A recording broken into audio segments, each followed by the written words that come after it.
سیدنا بلال حبشی رضی اللہ تعالی عنہ، حضرت خباب بن عرب رضی اللہ تعالی عنہ، حضرت زنیرہ رضی اللہ تعالی عنہ، حضرت سمیہ رضی اللہ تعالی عنہ، اسی طرح حضرت عمار بن یاسر رضی اللہ تعالی عنہ، یہ وہ لوگ ہیں جن کے اوپر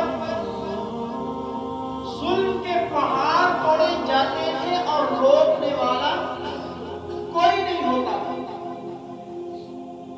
جو بھی آتا وہ یہی کہتا کہ اور مارو۔ کوئی قبیلہ پیچھے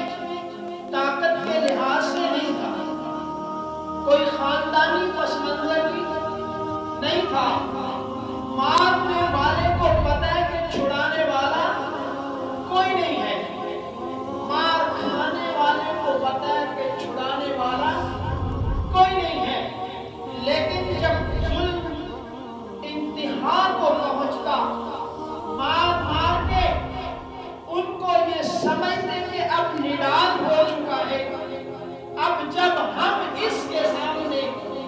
اپنا دعویٰ پیش کریں گے یہ قبول کرے گا، لیکن اللہ رب العزت کے محبوب کی زبان سے نکلے ہوئے کلمات کو اتنی سچائی کے ساتھ قبول کیا ہوا تھا، اپنے جسموں کو چھلنی کروا لیا، اپنے جسموں کو تپتے ہوئے سنگلاخ پتھروں کے اوپر لٹوا لیا، اپنی چھاتی کے اوپر بڑے بڑے بھاری پتھر رکھوا کر بھی جب ان سے کہا جاتا کہ ہمارے بتوں کی عبادت کرو، ایک اللہ کو چھوڑ دو، تو نیچے جو ظلم برداشت کرنے والا تھا وہ یہی کہتا ایک اللہ، ایک اللہ ہے۔ سات ہستیاں تھی جن کا نام بڑا مشہور و معروف ہے، حضرت زنیرہ ان کی آنکھیں نکال دی گئی، حضرت سمیہ رضی اللہ تعالی عنہا ان کے ایک ٹانگ کو رسی باندھی، پھر دوسری ٹانگ کو رسی باندھی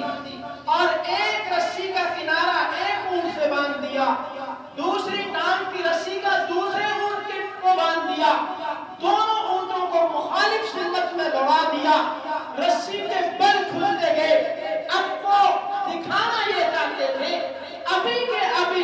یہ اپنی بات سے رک جائیں گے اور کہہ دیں گے کہ ہم اس رب کو چھوڑتے ہیں جس کو محمد الرسول اللہ صلی اللہ علیہ وسلم نے ایک کہا ہے،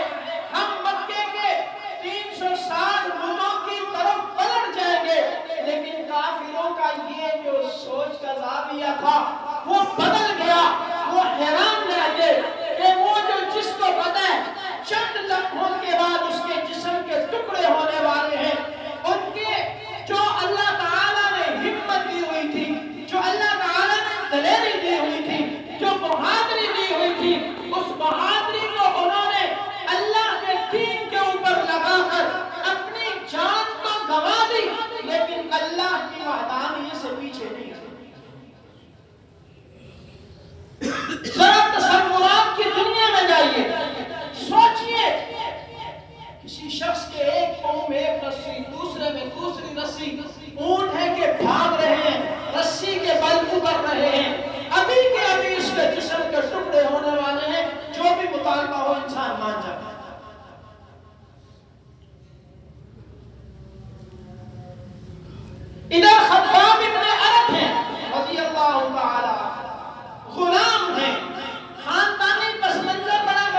آواز پہ لبیک کہا ہے،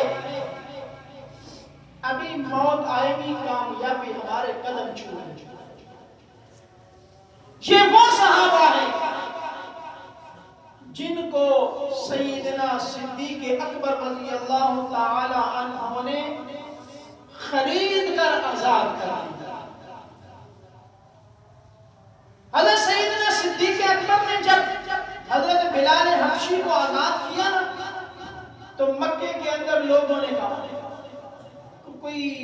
بلال کا احسان ہے صدیق اکبر کے اوپر۔ بلال کا کیا ہے؟ صدیق اکبر کے اوپر کوئی احسان ہے، ابو بکر کے اوپر کوئی احسان